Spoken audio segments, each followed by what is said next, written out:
Hey guys, how you doing today? Bitcoin Kid here, June 11, 2021. Welcome to the channel where I keep you updated on the latest cryptocurrency events. If you're new to the channel, please like and subscribe, and don't forget to click the notification bell to get my latest videos. All right, let's get this started. Okay, so Bitcoin right now, 37,445 at the recording time of this video. Bitcoin has been struggling to get past, this 37, 40, to 40,000 level. We have not seen that in a little while. The first resistance level is 37,849. Needs to get past that one. If it gets past that one, the next resistance level would be 38,517, and your third resistance level will be 39,448. If it gets past those, then we could potentially see, the increase, the 40,000 plus range, right? We also have support levels. The first support level is 36,249. Then we'll have our second support level of 35,318, and the last one would be 34,650. So if you're starting to see Bitcoin get below those levels, obviously that's where we can see those dangerous dips where they're talking about it can get in the 20s, maybe even potential teens, right? So it is possible. You just have to be careful right now with Bitcoin.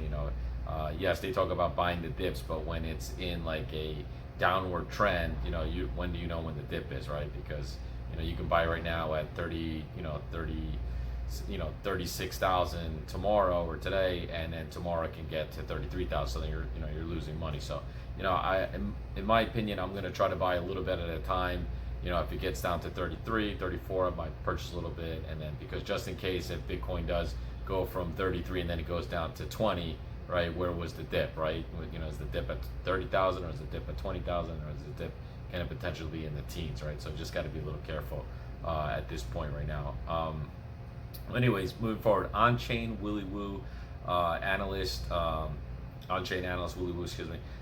He's basically lowering his prediction of Bitcoin price for the end of 2021.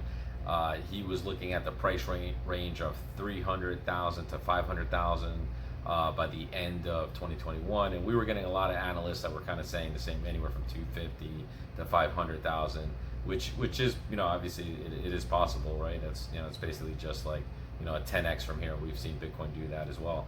But now he's lowering it because of the trajectory level, saying it could be anywhere from 200 to 300,000 by the end of the year. That would be amazing. That would be great. He also believes that Bitcoin is can drop further at this point, but the possibility that it can drop is actually kind of very low at this point. But then again, we talked about those support levels. If you start seeing Bitcoin get below that 34,650, that's you need to be careful as well. But he's basically saying that it's it's very limited, that it could get lower than the 30,000 range, or we've seen that Bitcoin basically hit 30,000. That was like the lowest, right, this month, I believe. But it is possible, right? But he's saying that over the next 2 weeks, 2 to 3 weeks to months, we're going to start seeing Bitcoin come back and rise again. So hopefully that will be the case. But again, just always be careful. Don't invest more. Don't invest the mortgage. Don't invest the kids' college funds, right? You got to be careful with that. Don't go taking a second mortgage out and put on your house, because if you would have did that when it was at 65,000, you would have lost half your money. Only if you sold it, right? Because you never really you don't gain or lose money unless you actually sell it. So you'd still have the whole coin. It just wouldn't be worth or what percentage that you bought it. It just wouldn't be worth what you purchased it at that time. But anyways, that being said, after El Salvador's president declared Bitcoin as a legal tender, the IMF, the International Money Fund, says that decision to make Bitcoin legal tender poses a risk, and it has to be assessed in the future. We have seen, again, El Salvador became the first country to accept Bitcoin, to treat it as a legal tender, and they passed a law that requires all their businesses to accept Bitcoin for goods and services. Okay, that was actually done yesterday, and what they're also going to do is they're going to use volcanoes. They're going to use geothermal energy which is going to power. You're going to use the volcanoes to be able to power, to use energy to power Bitcoin mining. He also tweeted this week. He said that I've just instructed the president of QGHZWRK to put a plan that's going to offer facilities for Bitcoin mining with also cheap, 100% clean, 100% renewable, and zero emissions energy from our volcanoes. Okay, that's amazing. So, if you ask a question, like I was asking myself, how exactly that going to work with volcanoes, right? They're going to shoot up, the volcano, like the lava and stuff, but that's not it. But anyways, so the heat that's generated from the volcanoes, when it heats up the water, it basically creates like a powerful like currents of steam, and that steam will power turbines that exactly power the turbines that will create they'll spin the turbines that will create the electricity. So that's going to be used in order to power to use clean energy to power the Bitcoin they need the electricity for mining, right? So 70% of El Salvador's population does not have access to traditional finances, and the president basically of El Salvador says that he hopes that this Bitcoin, using Bitcoin as legal tendency is going to bring investors to come to El Salvador to, obviously put money in there, and hopefully that's going to increase their citizens' wealth. So that being said, that's amazing. I mean, this is just, we have seen like Bitcoin drop in value. Recently, a lot of people said it was FUD, a lot of market manipulation.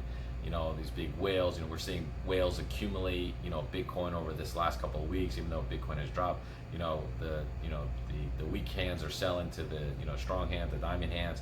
So that's why we keep saying again, I'm not a financial advisor. It's just this is my opinion, but don't sell your Bitcoin. Hold on to it. Try to buy up these dips.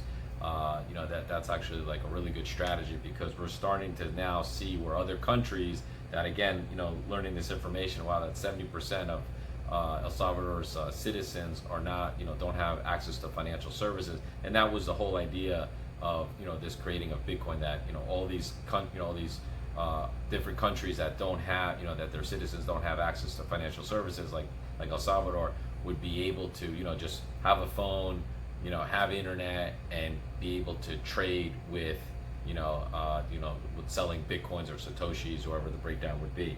So this is really the future, guys. So I'm really excited about this, and this is just one more thing. The market crashed, right, 40-50%, but this is just the beginning. This is what Bitcoin needs to do in order to consolidate, to create stronger foundations, so we can keep moving forward. So this is just the beginning. We're going to constantly see this ups and downs, but every time it dips, go ahead and purchase what you can. Again, always be careful what just invest what you're willing to lose, because it could drop, right? You could see that 50, 40, 50, 60, 70% drop. But hopefully, and we've seen time and time again, Bitcoin has bounced back up again. So you only sell or win or make money if you actually sell it. So that being said, all right, guys, thanks again so much. Appreciate it. Please like and subscribe. If you like these kind of videos, give me a thumbs up. And if you have any questions, or you want to speak to me about any other topics that you want me to talk about, follow me on Instagram at BitcoinKidUSA, and leave a comment there, and I'll get back to you. All right, guys, have a great day. Thank you so much.